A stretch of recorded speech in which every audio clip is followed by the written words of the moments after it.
Welcome to Mike's Retro Curiosities, where we explore the wonderful world of retro games. Today we're taking a look at 25 breakthrough games that will change the way you play forever, at least according to Next Generation magazine as of November of 1997. Now, I really like checking out these old magazines. I like seeing what people thought of these games as they were coming out. So this one definitely piqued my interest, especially because a good chunk of these games I didn't recognize, and that's kind of rare for me. So I thought it would be fun to go through this and kind of see how accurate were their predictions. What games did actually make an impact and which ones have been forgotten by time. So their first pick is Battlezone. Battlezone is kind of an obscure game. It's something of a cult classic. It's basically a hybrid of an RTS and first-person shooter where you basically control like a hover tank going around and fighting. It's a game with a small but dedicated fan following. There are people who definitely really like this game, but influential? Not really. But let's see what they have to say. Predicted effect. Two things. First, expect the action/real-time strategy game to become the next Clonehaven, with liberal borrowing of the game's radar concept. Yeah, that never ended up happening. Battlezone is kind of more of a footnote in the history of the RTS. Eventually there would be other sort of RTS and action game hybrids. Games like Battalion Wars and Brutal Legend come to mind. But as far as I know, none of those games ever really drew influence from this game. Second, this game will be very hard to duplicate on today's consoles.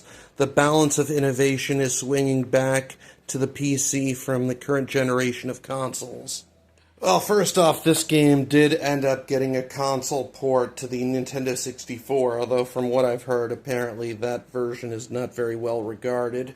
As far as shifting the balance of innovation, that's kind of hard to really say. I mean, PC gaming would kind of remain on the cutting edge of technology for a while after this, but I wouldn't say it was due to Battlezone. Plus, consoles at the time still had plenty of innovation to give. So yeah, that was definitely an inaccurate prediction on Next Generation's part. Next we have Blade Runner. For those of you who don't know, it was a graphic adventure based on the movie of the same name. Again, this one wasn't a huge smash hit, nor is it considered to be tremendously influential, but it is something of a cult classic. Let's see what they have to say. Predicted effect. After Blade Runner, few gamers will be satisfied with the standard 2D point-and-click wait affair that has been the state of the art in adventure games since the death of the text parser. This one is kind of true in that adventure games would see a shift towards the use of pre-rendered backgrounds and moving around within them in a sort of pseudo 3D space. This would especially become prevalent during the adventure game dark ages of the late 90s and early 2000s. But was this due to Blade Runner? Not really. I mean, this was kind of a trend that was going on at the time. I would say that Blade Runner was more a part of this greater trend, more so than the game that caused it. I honestly think that adventure games would probably have still gone in the same direction even had Blade Runner never existed. Still, I'll kind of give them half a point for this one. They were kind of right. Next up, we have Burning Rangers. This game was a late release for the Sega Saturn. It was kind of an odd sort of 3D action platformer where you essentially play as, firefighters who put out fires using lasers, which, yeah, I know that doesn't make any sense, but just roll with it. This game is something of a cult classic, and it definitely was a technical showcase, really showing what the Sega Saturn could do in terms of 3D gaming. Predicted effect. As the Saturn nears the end of its life cycle, Sega Saturns will be reassured by the company's commitment to delivering quality games. That one's kind of true, although most people had kind of abandoned the Saturn by this point. And though no game, including Burning Rangers, could possibly save the Saturn now, the game shows that 3D titles don't have to be Mario clones. Ahem, rare. That statement certainly sounds strange by today's standards, but you have to understand that back then there were tons of clones. You know, for every Mario 64, Crash Bandicoot, or whatever, there were like 50 million cheaply made clones that sought to sort of ride its coattails, most of which have rightfully been forgotten. But this article really discusses a lot of the idea that if, sort of from their point of view, it looks like gaming is kind of very uncreative, very filled with clones. That's kind of weird, because by today's standards, we kind of see this era of gaming as being one of the most creative in the history of the medium. I guess it kind of goes to show that given enough time, the cream does eventually sort of reach the top. And what they're referring to here is that this was back in the time when Banjo-Kazooie and Conker, what would eventually be Conker's Bad Fur Day, but was at this time simply known as 12 Tales Conker 64, was in development. And so they kind of just saw that, oh, Rare, they're so uncreative, they're just copying Mario, they're just making endless Mario clones. Which is frankly ironic, because I would say that Banjo-Kazooie in particular had by far a much bigger impact on the future of the medium than Burning Rangers ever did. So to continue, and that Sega is still a serious force to be reckoned with on the software front. Oh, that one was kind of true, at least. Like, they would definitely release a lot of very good games after this, but yeah. Next up is Die by the Sword. This one was definitely kind of a weird one. It was kind of an interesting experiment to try and create more realistic sword combat. The idea was that you controlled the swing of your sword using your mouse. You could also use your keyboard if you were so inclined, but the whole thing didn't really work out that well. It was definitely very janky. Like, later games would eventually kind of do what this game was trying to do, but better. But this first attempt definitely was not very good. Let's see what they say. Predicted effects. Thanks to the success Eidos found with Tomb Raider last year, Die by the Sword will not be alone in the third-person adventure genre this holiday season. It should stand out from the pack because of its control and deep storyline. Well, first off, as far as I know, the game has almost no story to speak of whatsoever. It's pretty much just a girl goes into a dungeon and you have to go and rescue her. I'm sure that there's more to it than that, but the lackluster story is something that people consistently complain about with this game. And the sword combat definitely made it stand out from the pack, to be sure, but probably not in the way that the developers intended. More importantly, however, the game's control scheme may effectively mark the beginning of the end for canned motion capture sequences in action games. They simply cannot provide the variety of motions needed for real-time unscripted sword-to-sword combat. Well, considering the fact that we still use canned motion-captured animations in today's games, I'm going to say that that is definitely wrong. Plus, one of the most derided aspects of this game is its janky animations, so yeah, they definitely were wrong on that score. Next up is Fireteam, and this is probably the first game on this list that I did not recognize at all. After doing some research, I learned that this game was pretty much an online-only sort of squad tactical combat game. Its big claim to fame was its use of a headset that came packed in with the game that you would use to sort of coordinate with your squad mates. For the most part, this game has pretty much been forgotten by time. It's kind of, the only people who remember it kind of just remember it for being a bit ahead of its time with its use of voice chat. Predicted effect. By forcing players to talk to each other to succeed, Fireteam may well be able to engender a community without creating an expensive, hard-to-modify, persistent world. Many companies are trying to follow Ultima Online's lead by taking a different approach. Quick games with easily updated scenarios, Fireteam may demonstrate the model for getting non-RPGers to play. Okay, so one thing you have to understand about this is that this is kind of the early dawn of online gaming, And at this time, there were a lot of people who were trying different things. A lot of them didn't succeed or needed a few more years before they could be more fully realized.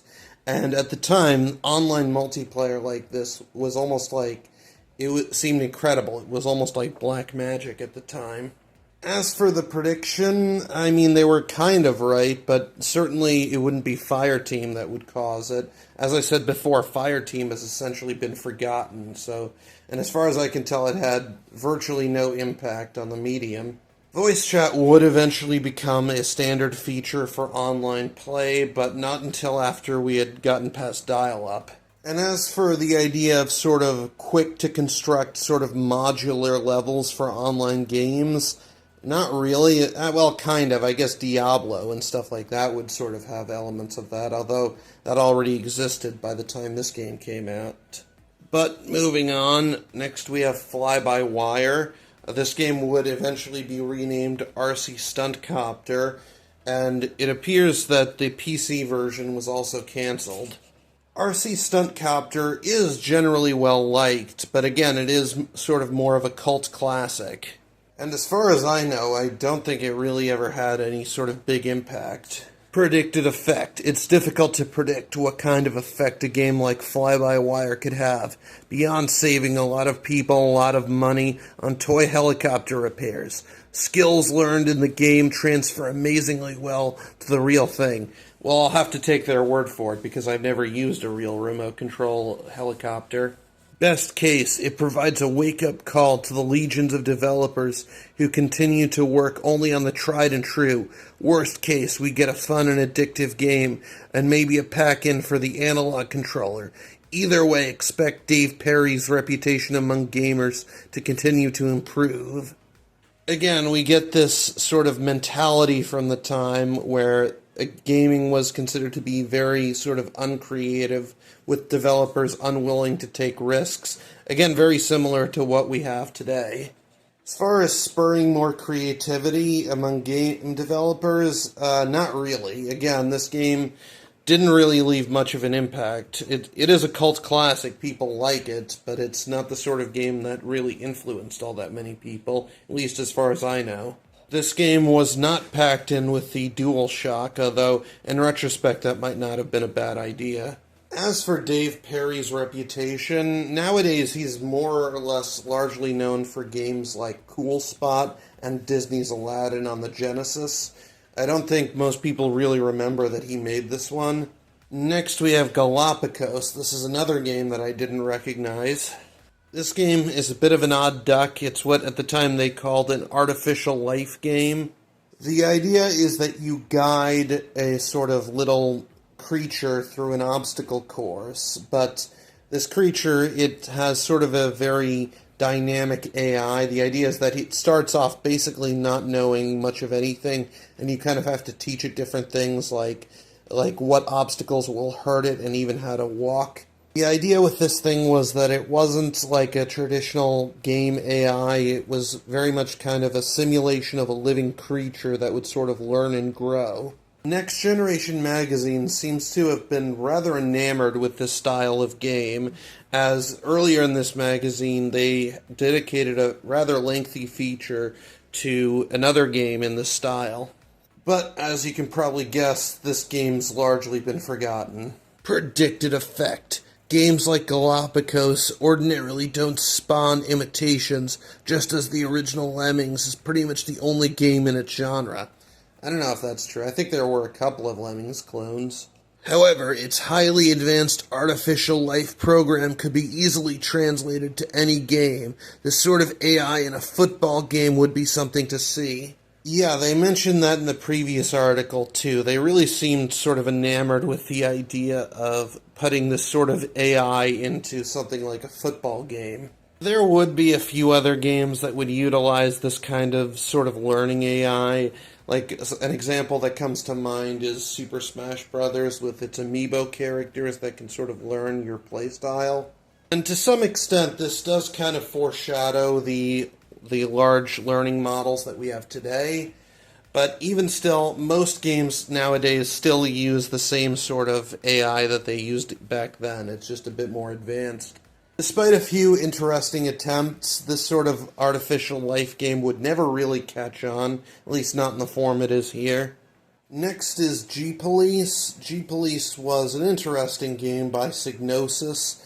The idea was that it was kind of a 3D flight sim sort of combat game that took place in a city. This was kind of Psygnosis' real big attempt to sort of break into the world of PC gaming. Which is ironic, because as far as I can tell, next to no one remembers the PC game. They all remember the PlayStation 1 version.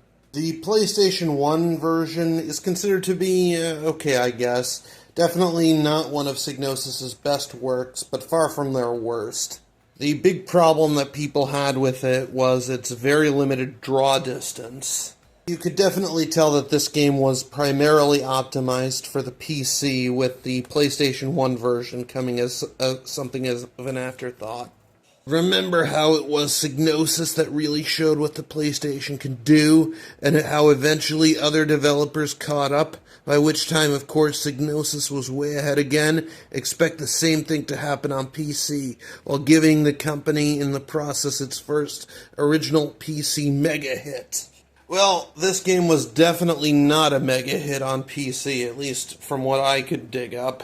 Again, pretty much everyone only remembers this from the original PlayStation. As far as being cutting edge on the PC, from what I can tell, people weren't really that impressed. I mean, bear in mind that this was a time when games were pushing hardware limits all the time, so I suspect that GPolice was just considered to be nothing special by the standards of the time. As far as influence, from what I can tell, GPolice made very little of a splash. Next we have Grand Prix Legends, and this was another game that I had never heard of before reading this article. But apparently I really should have, because this is considered to be one of the best, if not the best, F1 sort of simulation games ever made.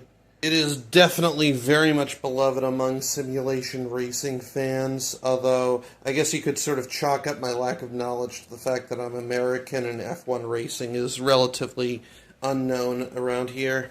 Let's see what they have to say. Predicted effect. Racing sims typically attract a pretty narrow, although extremely loyal audience, but with Grand Prix Legends' bold mission to recreate one of the more exciting eras in the history of the sport, many non-sim fans just may find themselves drawn to it.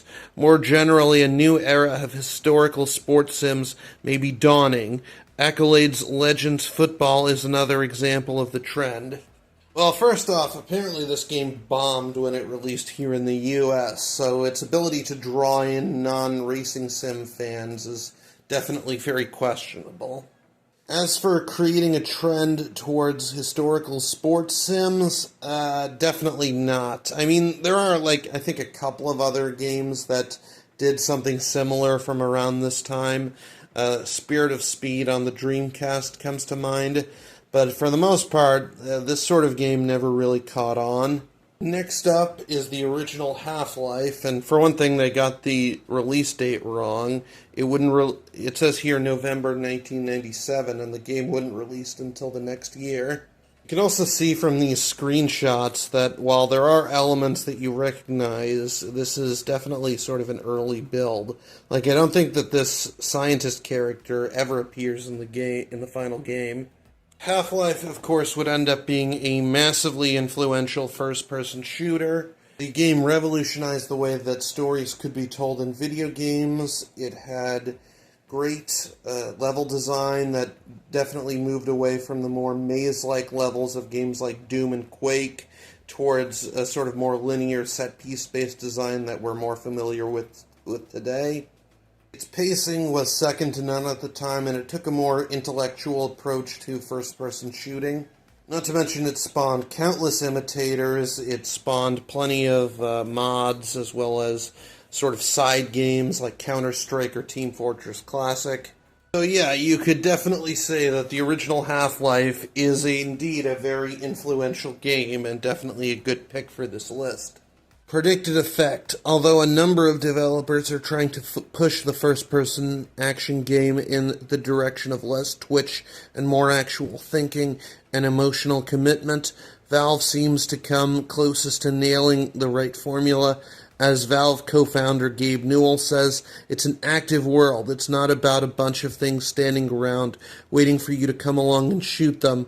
If it hits, look for others to follow suit. And yeah, they pretty much hit the nail on the head with this one. Pretty much all of those predictions and more came true. So yeah, good on you, Next Generation. You finally found a game that did in fact change the way that we played. iWar, this is another game that I didn't recognize. It's a 3D space combat game of a style that was very common at the time among games like X-Wing or Wing Commander. iWar's big claim to fame was the fact that it pretty much entirely uses software rendering instead of 3D acceleration. For those not aware, at the time, if you wanted good-looking 3D games, the only real way to do it was through the use of a 3D accelerator card.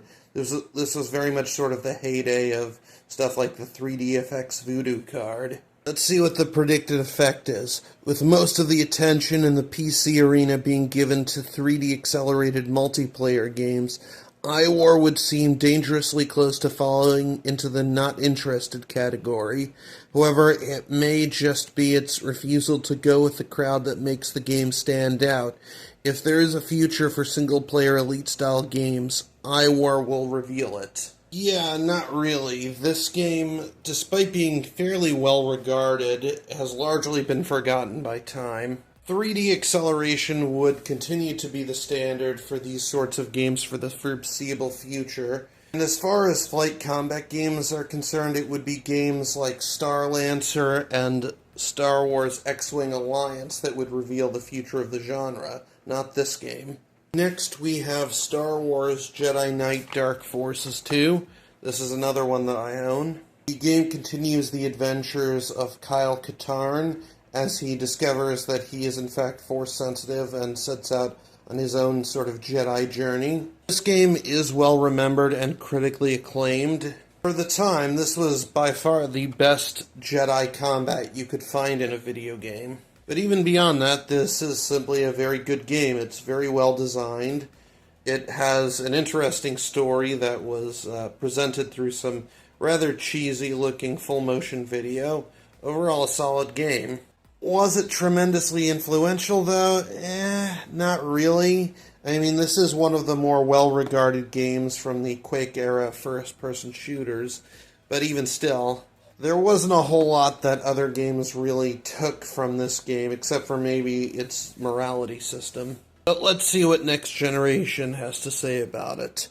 Competing against Quake II and Prey will take more than just level design or a license. Expect Jedi Knight to show how to do a first-person shooter without making it a derivative clone. Again, that's kind of true.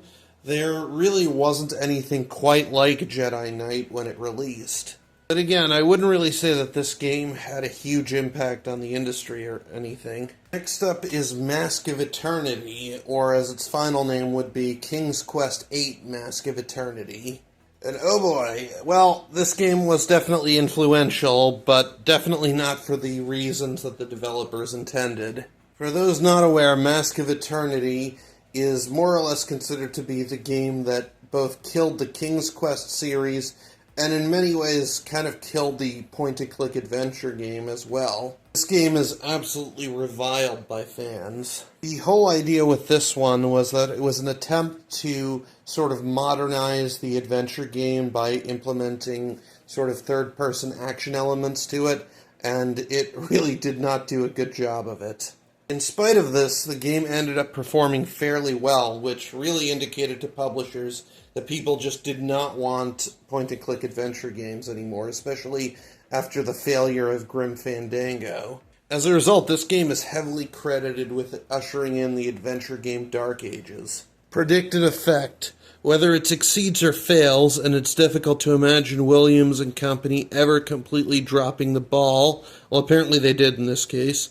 Even Phantasmagoria had its moments.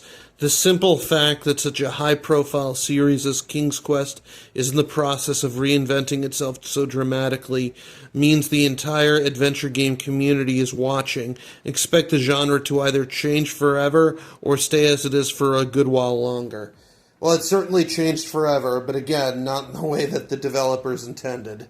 Next up is Messiah. Despite this game being slated for a release in Q1 of 1998, it wouldn't see a release until 2000. Messiah was definitely an interesting game. The idea was that you played as an angel in a sort of cyberpunky world where you can possess people. It certainly had some interesting ideas, but it frankly was not very good and failed to leave much of an impact.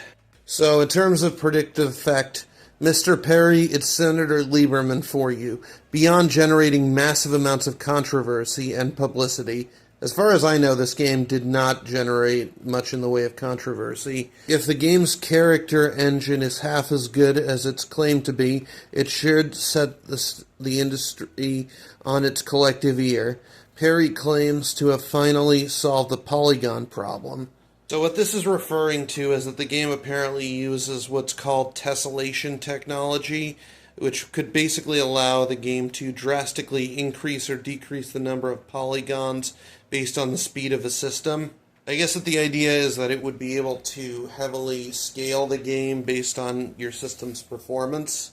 Apparently this technique is commonly used in graphics rendering today, but I'm not sure if it was the influence of this game that brought that about. If that's true, expect to see many imitations of his team's solution, patent or no patent, in the coming years. For the most part, this game is not very well remembered. It's kind of seen more as a curiosity more than anything. But I guess it did turn out to be ahead of its time in some ways, so I'll give it credit for that. Next up is Metal Gear Solid, and this one did definitely end up being an influential game that changed the way we play. It helped to popularize the 3D stealth game, it revolutionized storytelling in games, and it pretty much turned Hideo Kojima into a household name practically overnight. This game would, of course, spawn many sequels and imitators, and is just considered to be an absolute classic. But let's see what they have to say. Predicted effect. Metal Gear Solid will but draw comparison to Resident Evil. Not really. I don't know of anyone who compared Resident Evil to Metal Gear Solid. That's kind of a very apples to oranges sort of thing. And will likely do the same for Konami that the Gothic thriller did for Capcom in both sales and reputation. Yeah, I guess that one's kind of true. Expect PlayStation software to start to move, in part away from the mindless violence towards games like 007 that require finesse as well as quick reflexes. That last part is definitely true. Metal Gear Solid did help shift games away from sort of the mindless action that had come before towards greater sophistication in terms of gameplay and storytelling. And it was undoubtedly a killer app for the original PlayStation. So yeah, I'd say that this one's definitely pretty accurate. Next up we have Myth, or as it would be known in its final release, Myth: The Fallen Lords. This was an RTS developed by Bungie, and it was one of the first in its genre to have fully 3D environments. It's very much beloved and seen as a classic by RTS fans. As far as predicted effect is concerned, it says, hopefully Myth represents a fresh new direction for the already stale and creatively dead real-time strategy genre. Wow, that is a weird thing to say so early in the genre's history. Like, this is pre-Starcraft. The same year that Myth released, we would also see Age of Empires and Total Annihilation. But again, I'm sure that the folks at Next Generation magazine have had to deal with about 50,000 Command & Conquer clones that have by now been forgotten. Yet it's just similar enough to keep from alienating genre fans, getting them to try it and letting them discover there's more to winning a battle than just mining gold /Tiberium /whatever and sending in waves of attackers. The fact that it should ship simultaneously on the Mac also shows that the OS is still a viable platform for at least a small number of titles. Well, the Mac would definitely remain a rather niche platform for gaming, although I guess games like this did somewhat help. They're also referencing the fact that Myth didn't really have much in the way of a resource gathering and sort of base building mechanic like other RTSs. While this style of game would remain something of an outlier in the genre, there would be other games like Myth, so I'd say that they're mostly correct in their predictions. Next up we have Prey. This article dates it for a release in June 1998, but in reality the game wouldn't be released until 2006. For a while, this game was considered vaporware along with Duke Nukem Forever. The reason why it took so long to come out was because this game was intended to really be sort of a technical showpiece. The idea was that it used a combination of anti-gravity areas as well as portals and stuff like that, and 90s technology just really wasn't equipped to handle this sort of thing, so they had to wait a while. When this game did finally release, it received a fairly positive reception, and this game does definitely have its fans, although it's not really considered to be anything too amazing. The game's greatest claim to fame, its Portal feature, would end up getting overshadowed by the release of Portal by Valve a year later. And generally, by 2006, this game wasn't considered to be that impressive anymore. Let's take a look at the predicted effect. Gamers now are very familiar with the complex 3D worlds of Quake-class titles. They are ready for the more abstract environments promised by the Prey technology. What would have been too confusing a year ago can now be accepted. Expect to see space get more warped in the 3D games to come. While it is true that 3D level design would eventually get more elaborate, and indeed players would become more acclimated to that style, first-person shooters would generally head in a more linear direction, kind of away from the more abstract and maze-like levels of games like Doom and Quake. Eventually, things like anti-gravity mechanics would be featured heavily in stuff like Super Mario Galaxy, plus portals would be featured heavily in, of course, Portal. All this being said, I don't think it was Prey that ultimately brought this about. The game, while solid, wasn't very influential in the grand scheme of things. Next up is Quake II. This was a big one. Quake II would end up not being so much a revolution as it was an evolution of the first-person shooter formula that id Software had developed with games like Doom and Quake. This game would feature more interconnected levels, more intricate multiplayer, and generally better graphics. In particular, the Quake II engine would be used in a number of other games and was considered to be a pretty big step up from what had come before. Predicted effect. Want to know what the bulk of 3D shooters will look like in the months to come? Look no further than this. Beyond just a better Quake, so many games will be using the engine that is quickly coming to define the state of the art. That is clearly one of the most important PC releases of the year.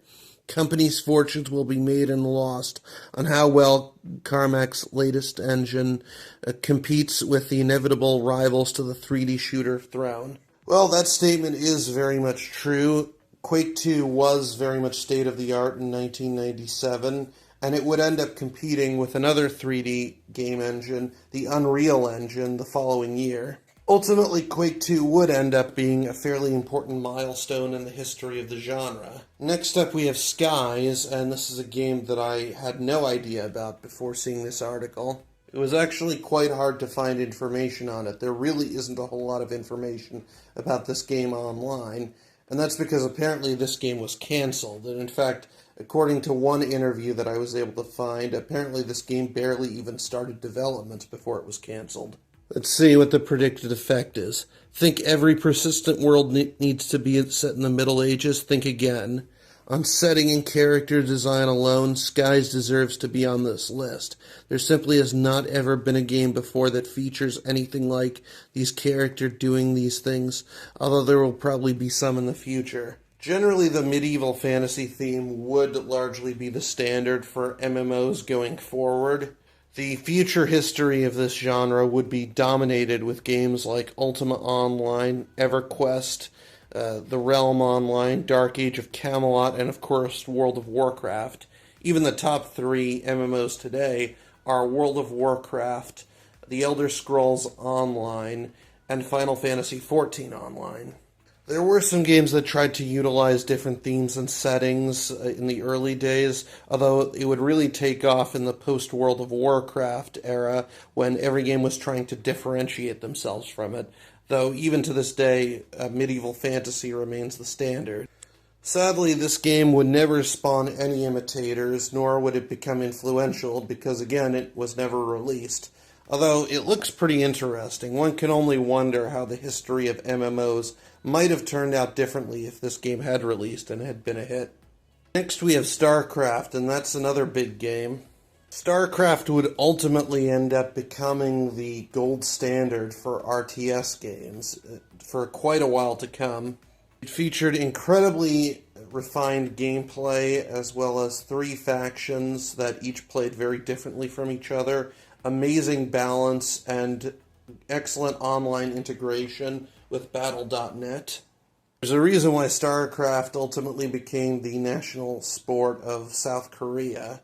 Let's see what they have to say. Although we're tempted to say, watch the clones try to catch up, even the most dense developers must surely sense that this is an overcrowded genre, so look forward to Blizzard and Westwood to weather the current storm of clones and continue to dominate and innovate in the genre they helped create. Yeah, that is pretty much true. The 2 companies did largely dominate in the years to come with stuff like Command & Conquer Tiberian Sun and Red Alert 2, as well as Warcraft 3. There would be a few other contenders, such as Ensemble Studios with their Age of Empires series. While the genre would eventually decline in popularity and Westwood would ultimately become a victim of EA, the games that they created are still considered classics and are still widely played. In fact, I remember you could still buy new copies of StarCraft even well into the 2000s, a testament to its longevity. So yeah, spot-on analysis, next generation. Next up we have TenSix, or it might be 10 to the power of 6. This is another one that I had never heard of. The idea with this one is that it was a combination MMO, first-person shooter, and real-time strategy game. This thing's big claim to fame was that it was supposedly the first game to allow up to 1 million players on one server, which is where the title comes in. 10 to the power of 6 is 1 million. The game wouldn't be released until around 2000, and it seems to have largely been forgotten, although it seems to have garnered something of a hardcore following, considering that you had some fans who basically preserved this game on fan-made servers, and it's still playable even today. Predicted effect. The persistent universe in 10.6 is an exciting proposition, to say the least.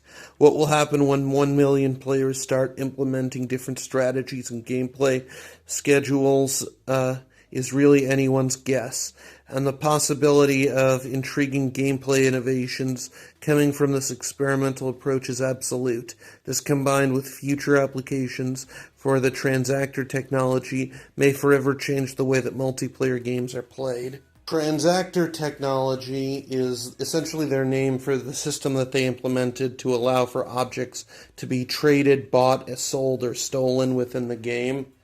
To the best of my knowledge, I don't think that MMOs really use this sort of technology. They largely just use the same sort of methods for trading and item transferring that they always have.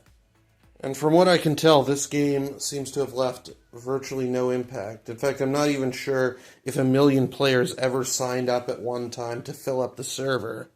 Next, we have Trespasser, or Jurassic Park Trespasser as it's generally known. This game would end up being another massive bomb. The game was rather ahead of its time in a number of ways. It was really an attempt to create sort of a dynamic world, something akin to an immersive sim. On top of that, it featured things like a full physics system where everything in the world was a physics object, so you could stack things, you could kind of create your own solutions to problems. It featured a fully diegetic health and ammo system, and you can definitely see why they would have considered this to be very promising when they made this article. Unfortunately, all of this was just too much for the technology of the time, not to mention the game ended up being rushed towards the end, so it really never reached its full potential. The game that shipped was a buggy, janky mess. Just a massive critical and commercial bomb, although people still took notice of it and what it was trying to do, and so it did end up being influential in many ways. In particular, it would end up inspiring the physics system from Half-Life, as well as the outdoor environments from the first Halo game. So in spite of being a colossal bomb, it still was fairly influential and did end up having quite the legacy. Predicted effect. Like Messiah, Trespasser will break new ground in software technology and will undoubtedly advance the state of first-person gameplay beyond the limited spectrum of shooter. This and Blade Runner should prove that a licensed title can actually be done well. Well, Blade Runner would prove that, but definitely not this game.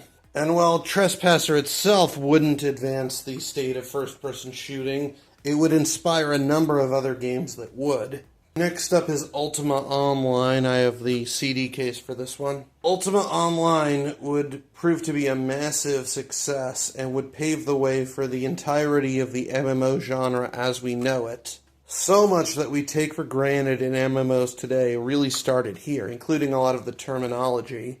So yes, this was indeed a game that changed the way we played. And apparently the game is still running to this day, which is ridiculous. I think it's actually the longest continually running MMO in history. But let's see what they have to say about it. If there is only one successful commercial persistent game world, this will be the one. Well, that is certainly true, considering that the other entries in this list have largely been forgotten. Origin has the experience, the talent, and the heritage to pull it off. Also, by sticking with 2D, UO avoids having to solve the inevitable problem that will crop up in 3D development. Given the trouble of altering persistent worlds, it may be hard for competitors to catch up if Ultima Online takes off. This may leave room for new players to emerge sometime in the future if current non-Ultima offerings fail to satisfy. Wow, that prediction is shockingly accurate, because that is exactly what happened. Ultima Online left pretty much every other MMO at the time in the dust, although eventually it would meet its match with games like EverQuest. Honestly, this might be next generation's most accurate prediction to date. Next up, we have Zelda 64, which would eventually become The Legend of Zelda Ocarina of Time. And we can see from the screenshots that this is clearly a very early stage in the game's development. Ocarina of Time would end up being just a groundbreaking achievement that would end up completely altering the landscape of the medium. It featured a ton of innovations that we now take for granted today. It very much kind of gathered together all of the lessons learned during the emerging era of 3D games. And for that reason, it's considered to be one of the greatest games of all time, if not the greatest. But let's see what they think. Predicted effect. Well, it will surely be a new high watermark for the N64. Well, that's an understatement. Once Nintendo shows how it's done, expect all companies not working on a Final Fantasy VII clone, and some that are, to release a CD or cart, their version of Miyamoto's action/RPG. Who knows, some may be good. Ocarina of Time wouldn't end up receiving that many clones, but people would absolutely borrow many of its techniques and innovations. And overall, the game would end up being massively influential. Okay, the last game on this list is Zork Grand Inquisitor. This is another one that I have. After the failure of Zork Nemesis, this game was kind of a return to form, and ultimately ended up becoming a fan favorite, despite the fact that it was the last game in the series. It is generally well received among adventure game fans, and is seen as kind of the series going out on a high note. But let's see what their predictions are. The text adventure, or more importantly, the depth and puzzle quality made possible by the text adventure, is coming back. Myst and the Seventh Guest aside, the more an adventure game is like a text adventure in terms of depth and plot, the better it will do. That is kind of a weird thing to say. I mean, don't get me wrong, I have immense respect for old school text adventures, especially those by Infocom. They did a ton of things that even games today still struggle with. But saying that adventure games are best when they're more like text adventures, I think is a little presumptuous, to say the least. Still, this game did manage to succeed where the previous entry and other games in its genre failed, so maybe they're onto something, I don't know. So those are the 25 breakthrough games that will change the way you play forever. So what have we learned from this? Well, first off, that nobody can predict the future, at least of all game journalists. Secondly, that an era that is considered today to be creatively bankrupt will likely not be so in the future. And lastly, that games that need to be played online, unless they garner a large fan base, are destined for the dustbin of history. But that'll be it for today. I hope you all enjoyed this look at what people in 1997 thought would be the future of gaming. Please remember to like, comment, and subscribe. This episode is sponsored by M&M Games, and I will see you guys next time.